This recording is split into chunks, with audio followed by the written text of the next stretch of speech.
As my grandmother said when she was crowned, coronations are a declaration of our hopes for the future.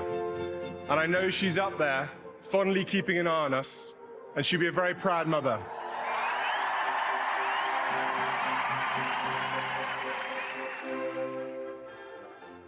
On May the 6th, 2022, almost 7 decades after the coronation of his mother, Queen Elizabeth II, King Charles celebrated his own ancient ritual of coronation. It was so emotional, and the strong voices and the choir and everybody really, really meant God Save the King. And I think that was extraordinary for Charles. Well, I think for most people saw the crowning of Charles and the crowning of Camilla as two slightly different things, because everybody has expected Charles to be king one day, and he has been. But with Camilla, it was only relatively recently the idea that we actually had the idea of Queen and Camilla. I've noticed recently the king that we see in public is very similar to the king that I knew.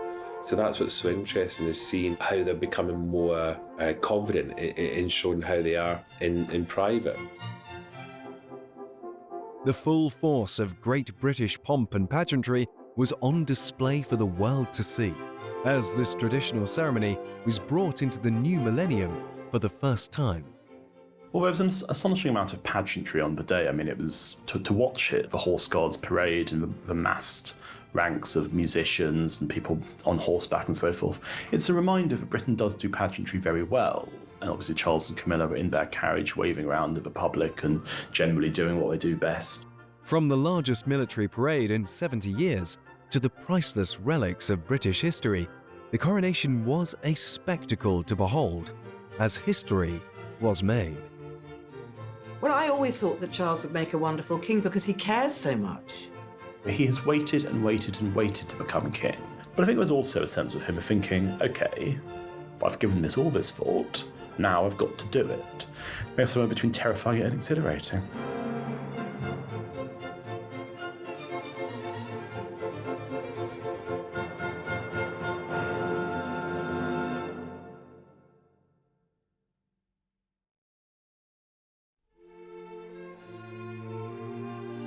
The morning of the coronation was rife with anticipation.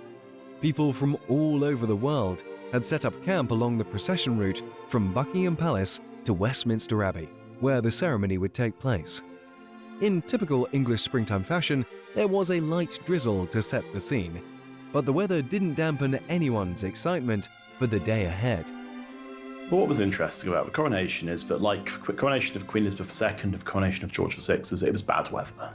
And there's always something a bit depressing, because I woke up on the day of coronation and looked outside my window and I thought, oh God, it's miserable, it's wet, it's grey, it's classic English May weather. So that's a bit of a dampener on the spirits, because ultimately the coronation of Charles III has been quite controversial, because he's the oldest English king ever to have been crowned. He's a divisive figure. He's not somebody who's universally popular. He's somebody who's, everybody has an opinion about him now. Crowds began pouring into the viewing areas along the procession route from very early on, and from 9:30 a.m. the VIP guests began arriving at the Abbey. An incredible mix of dignitaries, diplomats, celebrities, politicians, and nobility. Some of these standout arrivals were Olena Vladimirovna Zelenska, First Lady of Ukraine, Jill Biden, First Lady of the United States, and President of the European Commission, Ursula von der Leyen.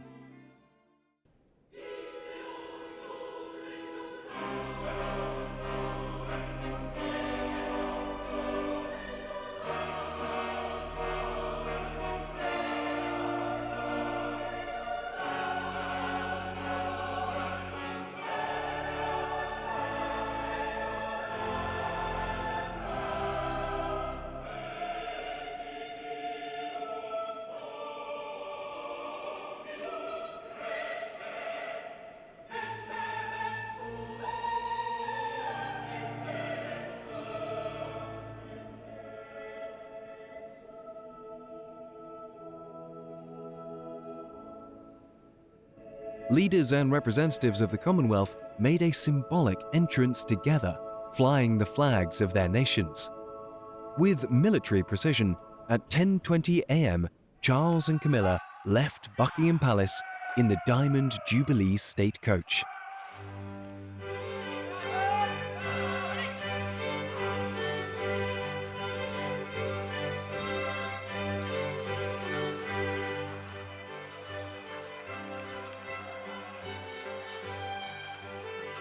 Despite its classical design, this coach is in fact the most modern of all the coaches in the Royal Collection, equipped with air conditioning and hydraulic suspension for a comfortable ride.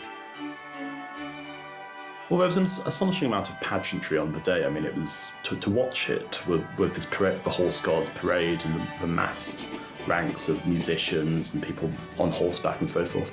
It's a reminder that Britain does do pageantry very well. And obviously Charles and Camilla were in their carriage waving around in the public and generally doing what they do best, or what they should do best anyway. And I mean, what that did was to make people feel that in this rather grim, depressing day, there was this colour and there was this ability to show off, and there was this, the shining of the gold and the red and so on.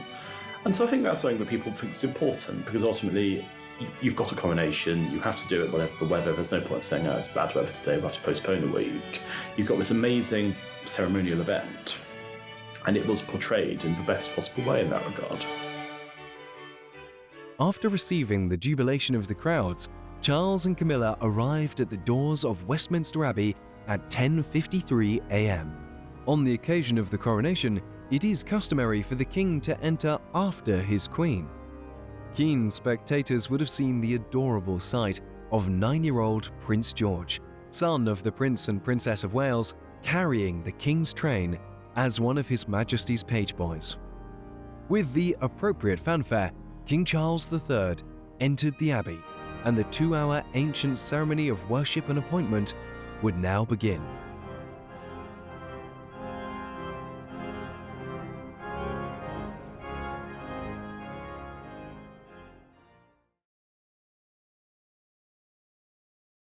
Buckingham Palace has announced the death of Queen Elizabeth II, the longest reigning monarch in British history. The Queen died peacefully at Balmoral this afternoon. The King and the Queen Consort will remain at Balmoral this evening and will return to London tomorrow. The late Queen and the King were very close. Her son, she had a wonderful relationship with him. Again, a fun relationship, which we all saw. We used to see different events in London when he would suddenly call her mummy and she'd pull a face at him, and there was a wonderful relationship. Mummy.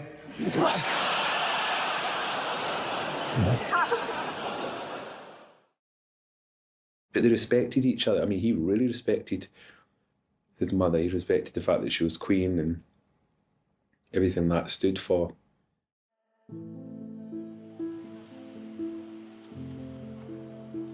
I think that probably the shock of his mother's very sudden death and him becoming king, when these things happen, you go into slight shock, so you act quite mechanically. It sort of protects you in a way. So I think he wouldn't have been overwhelmed at that moment. He would have been very emotional, but he would have kept it all in check. So I think he dealt with it on a very professional level, which would be really the only way to deal with something of that enormity happening to you. It was very surreal the day after his mother's death to see the King and the Queen's consort return to London. It was very surreal because he was returning as a king. She made sacrifices for duty. Her dedication and devotion as sovereign never wavered. Through times of change and progress, through times of joy and celebration, and through times of sadness and loss. Charles has great delivery. I mean, he's practically like a Shakespearean actor. Well, he was a Shakespearean actor at one time. So his delivery of all these speeches is completely brilliant. And I think he writes most of them himself. And he delivers it with superb timing and superb emotion.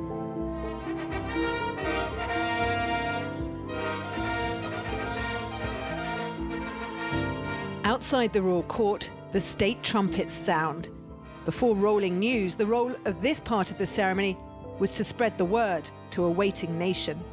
The Prince Charles Philip Arthur George is now, by the death of our late sovereign of happy memory, become our only lawful and rightful liege lord, Charles III. God save the King! There was an extraordinary outpouring of grief amongst the nation because, you know, the majority of the Queen's subjects had never known another monarch. And it was kind of the end of an era. It wasn't just her death, it was the end of an era. It was end of the Elizabethan age as we know it. And of course, it was all so dramatic and so beautifully staged that made it even more poignant. The first rendition in St. George's Chapel of God Save the King, I think he nearly lost it because it was so emotional, and the strong voices and the choir and everybody really, really meant God Save the King. And I think that was extraordinary for Charles. I know he'll be a good king. He'll be a caring king, a compassionate king. He'll be a king for the people. Well, I always thought that Charles would make a wonderful king because he cares so much. He cares about his country, he cares about its heritage, he cares about the planet, and he cares about the people. And I think that that's really the attributes you need for a king. He is perfect. But with Camilla at his side, I think he is going to be wonderful and compassionate and understanding and all the things that he needs to be.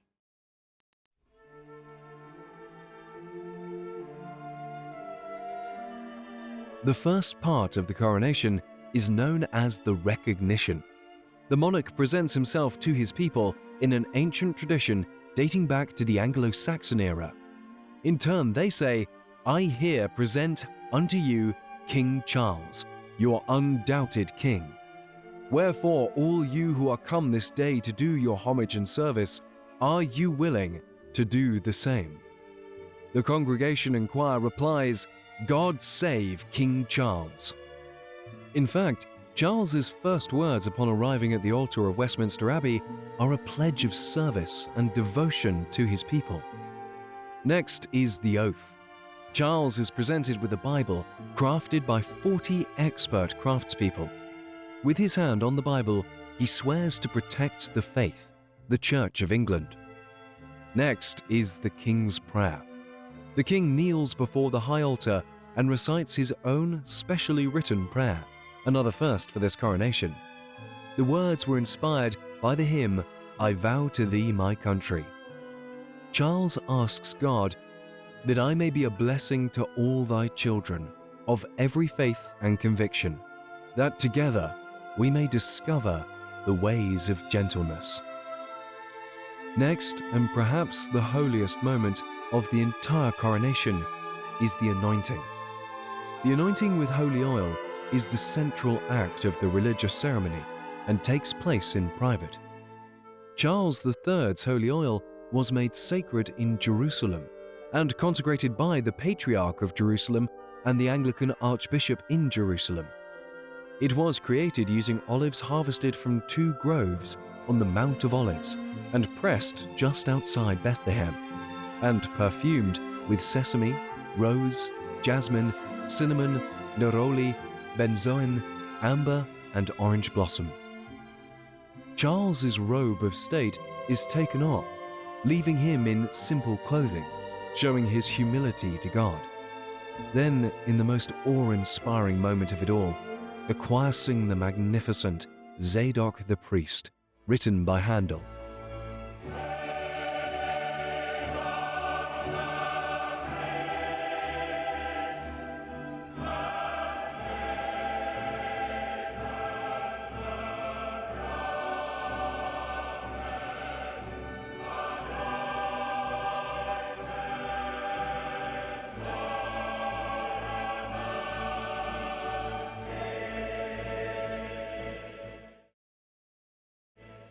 Well, Zadok the Priest, Bob by Handel, is one of the greatest pieces of classical music ever written, and the opportunity to hear it being played at Westminster Abbey is something that everybody should have at least once, and to be able to watch during the coronation service, when you have it being played at full volume with the best orchestra, the best choir imaginable, is a truly stirring moment.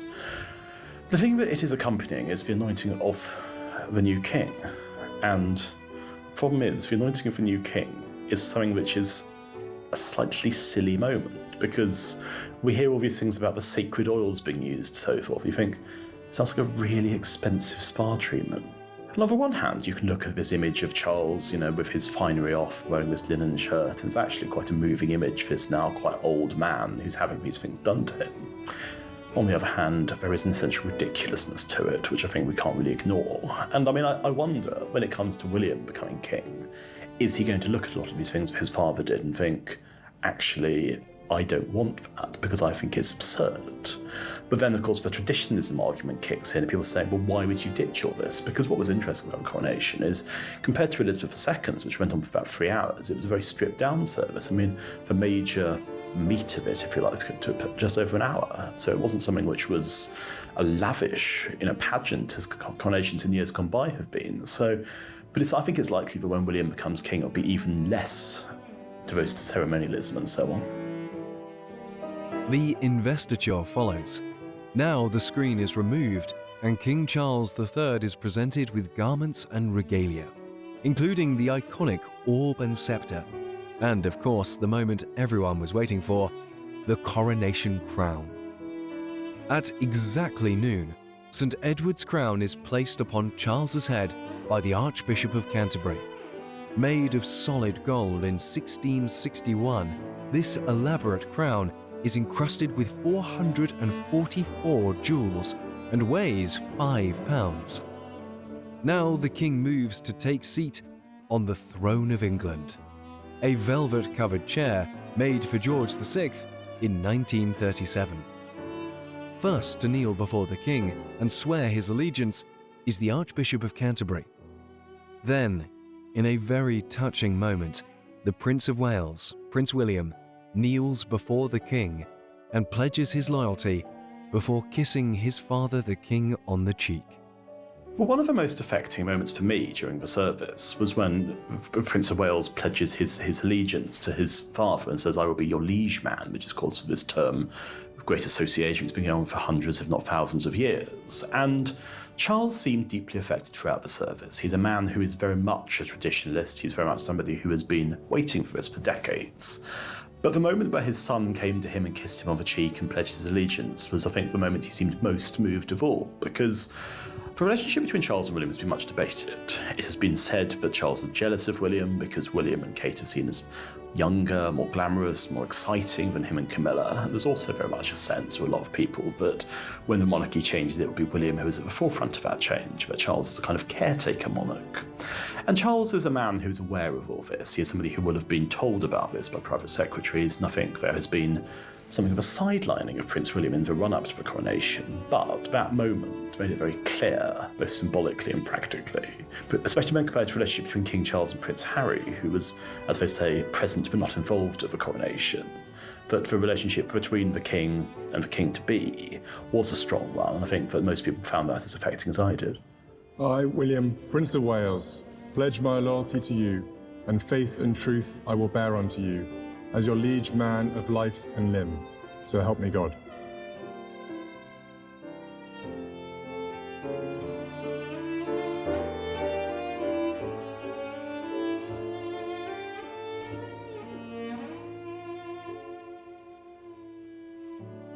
Next to be crowned is the Queen. Sitting in the same chair of estate that she's been using throughout the service so far, the Queen is anointed with holy oil. She touches the ruby consort's ring, made for Queen Adelaide in 1831, and last used in 1937 by Queen Elizabeth, the old Queen Mother.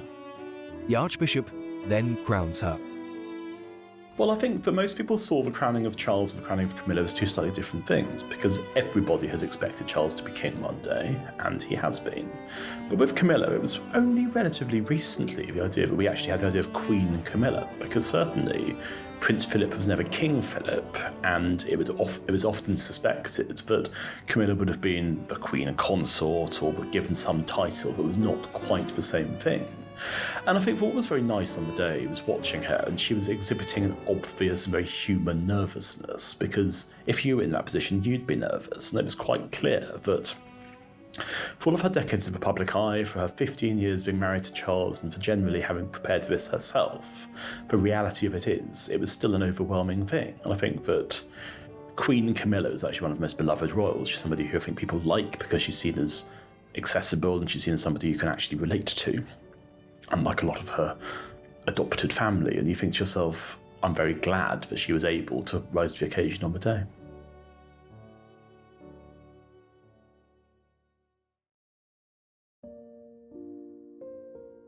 The king's public persona and private persona are very similar. Obviously, there has to be it's slightly different, because I've always said that it doesn't matter what you do in life, you act it. You always have to act and do it. But more or less what you see is very much how he is behind closed doors. He's very similar.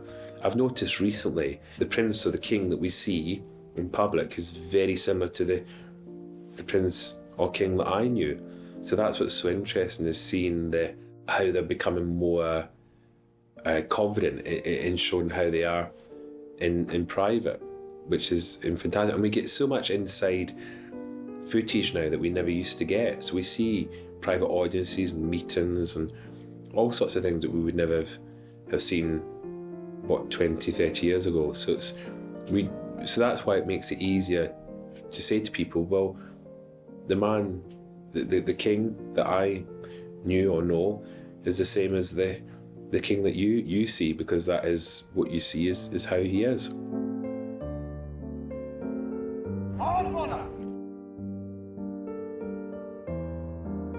Well, he was a very studious child. I mean, he was somebody who was quite unlike Prince Philip, who was a much more boisterous character. He was unlike his mother as well. His mother was somebody who was very serious from a very young age, and Charles, I think, inherited this seriousness, but what he had, which she didn't have, was a real interest in learning and a real interest in books and things like that. This is seen as quite anomalous, because members of the royal family are not traditionally seen as intellectuals, but Charles, I think, was seen as somebody who had intellectual ideas and interests, possibly inculcated in him from his nannies from a very young age. Well, Queen Elizabeth was a very dutiful mother, and if you think that she became queen aged 25, she had, Prince Charles was, I think, he was 4, nearly, and Princess Anne was she was born in 1950, so she was only just 3 when the Queen was crowned. So basically her children were taken away from her. She just didn't have time to be with them. So she would see them in the morning, for 15 minutes, and she would see them at night for half an hour. But again, you have to judge it by the mores of the time. That was how aristocratic families worked.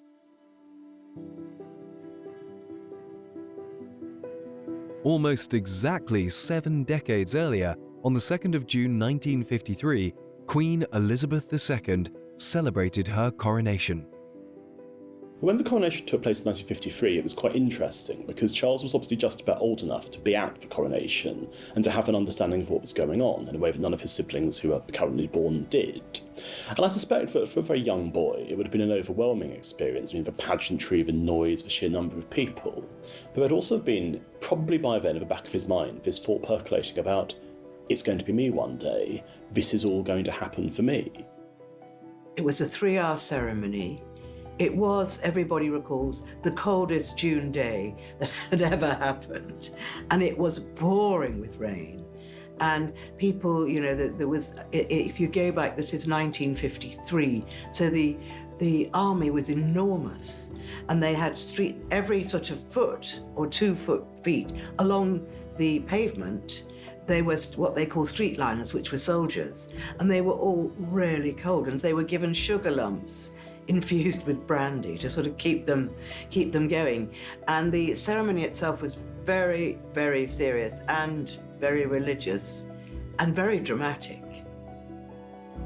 And it's impossible to speculate exactly how he would have felt, because we have no record of his thoughts of a time, and I doubt very much he remembers exactly how it was. But certainly, it must have been a sense of absolutely terrifying pressure being put on you as a young child to see all this at such a young age, and to think, one day, unless something horrible happens or unexpected, this will all be for me as well. Well, obviously he was the eldest sibling of 4, and I think it's fair to say that because he was the first sibling, and because he was going to be Prince of Wales and then eventually he was going to become king, there was always a sense that he was the one who was given the most attention and the most focus. So I think this was something that he, on the one hand, he thrived on, because who wouldn't thrive in a situation where you're always told that you're the most important one?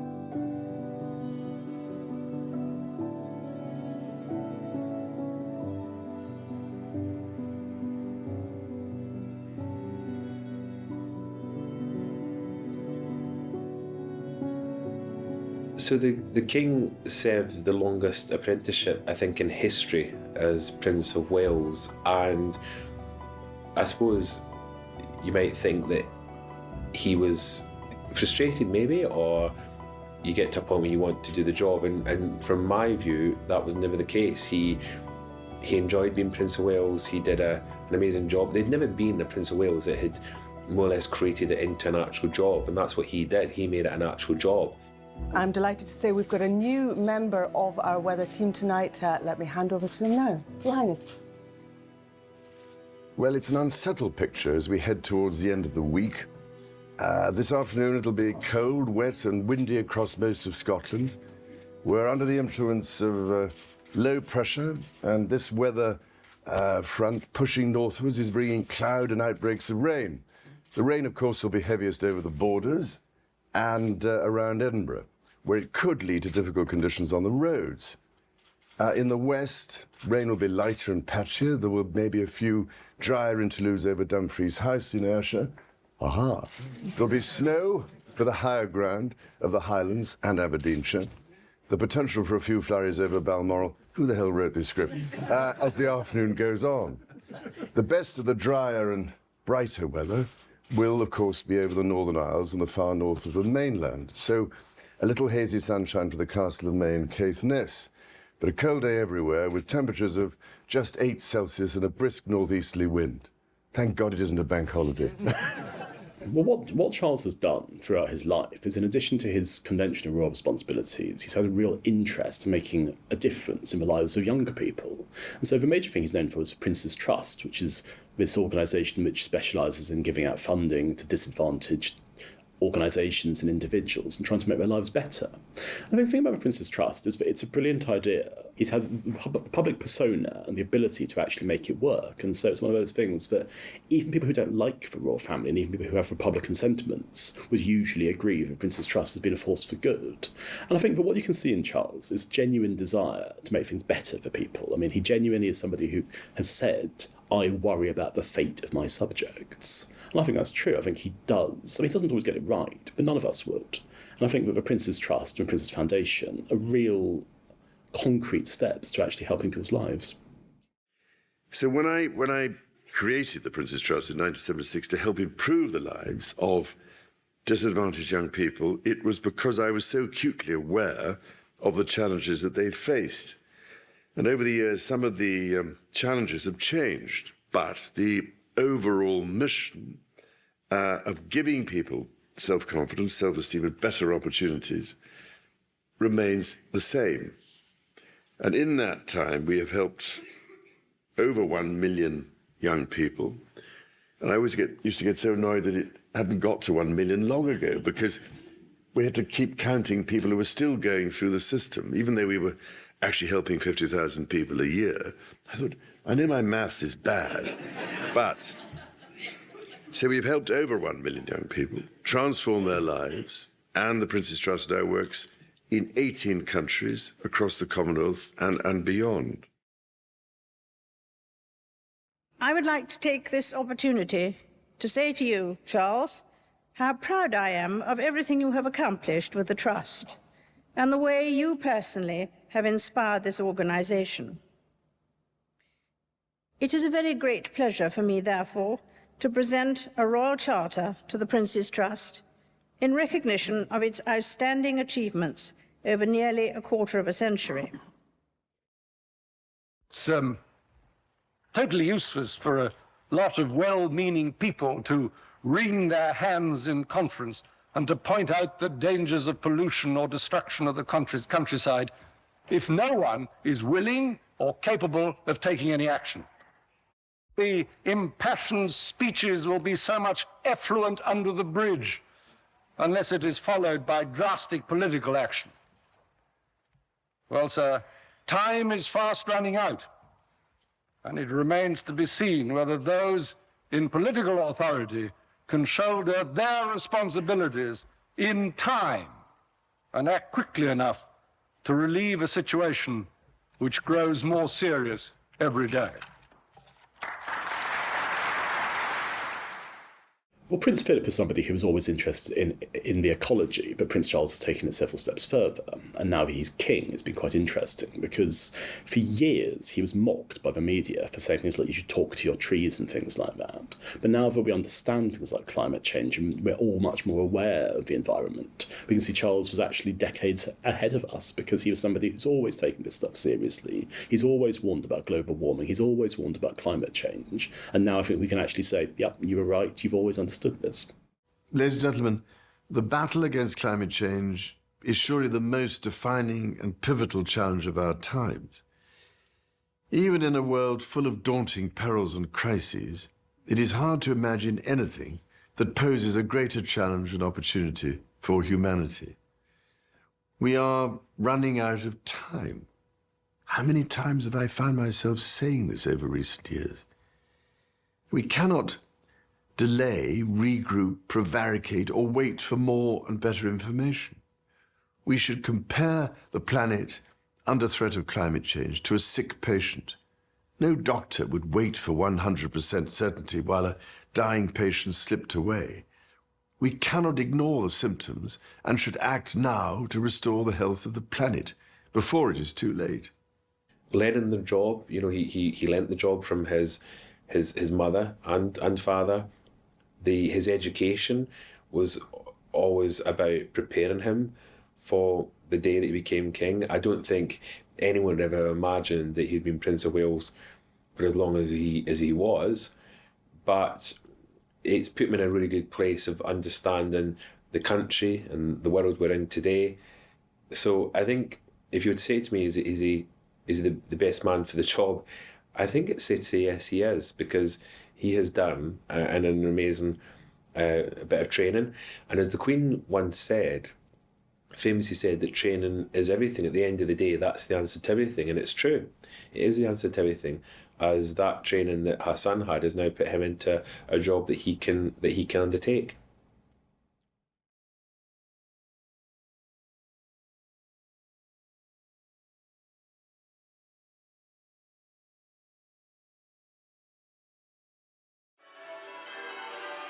The spectacle was on full display for the parade return to Buckingham Palace as the newly anointed King and Queen. The crowds were jubilant in their celebrations. The traditional gold state coach that was used was infamously criticised by Queen Victoria, who described it as akin to riding in a ship on rough seas.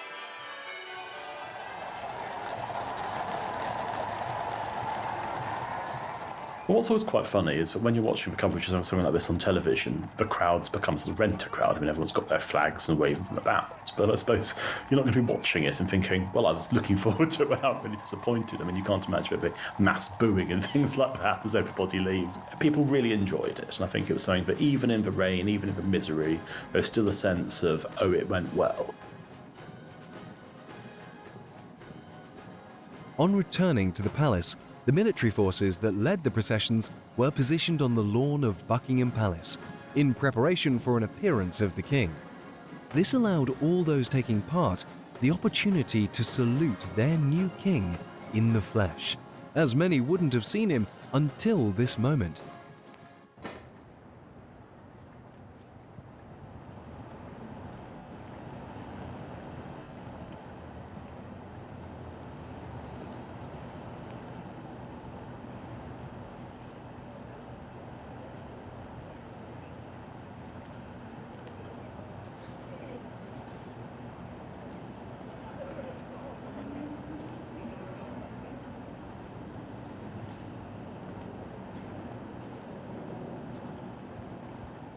Majesty's Armed Forces! Royal Salute! Present arms!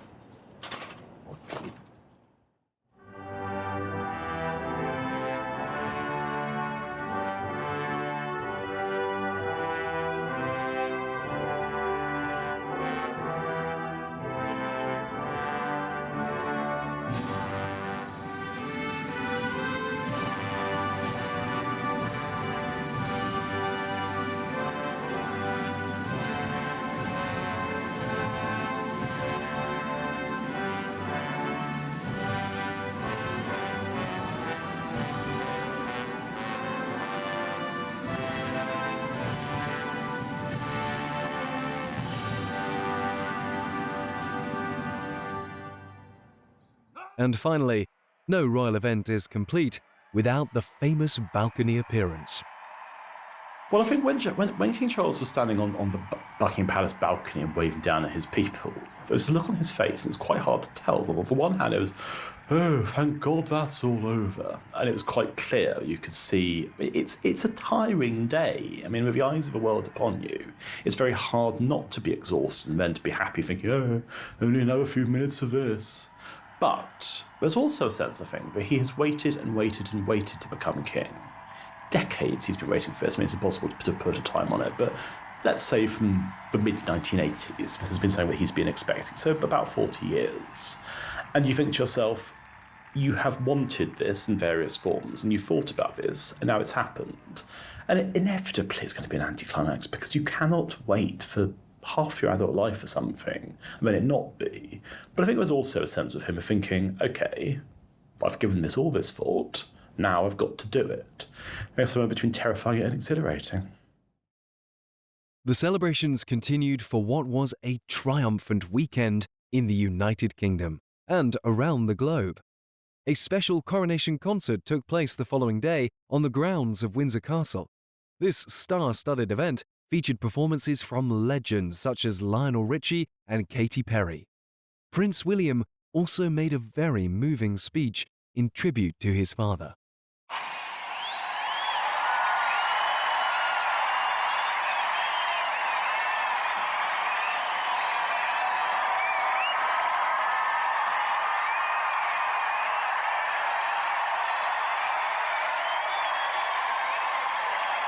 Good evening, Your Majesties.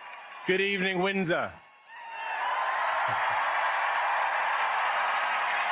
A huge thank you to everyone for making this such a special evening. I want to say a few words about my father and why I believe this weekend is so important. But don't worry, unlike Lionel, I won't go on all night long.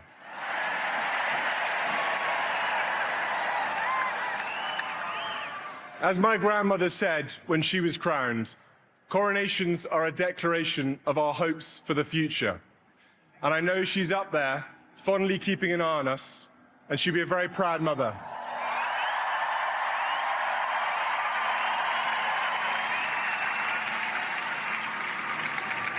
For all that celebrations are magnificent, at the heart of the pageantry is a simple message: service. My father's first words on entering Westminster Abbey yesterday were a pledge of service. It was a pledge to continue to serve, because for over 50 years, in every corner of the UK, across the Commonwealth and around the world, he has dedicated himself to serve others, both current and future generations, and those whose memory must not be neglected. Take the natural world. He warned us of the risks to our planet's health long before it was an everyday issue. Or the Prince's Trust. It has supported...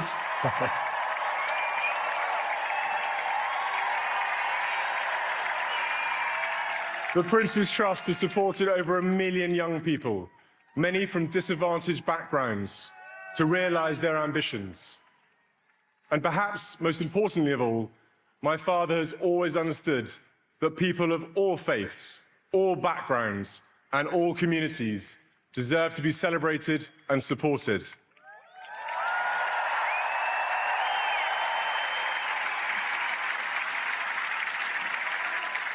Pa, we are all so proud of you. And I also want to express my pride and gratitude for the millions of people who serve in the forces, in classrooms, hospital wards, and local communities. I wish I could mention you all. Your service inspires us, and tonight we celebrate you too. I commit myself to serve you all, King, country, and Commonwealth. God save the King.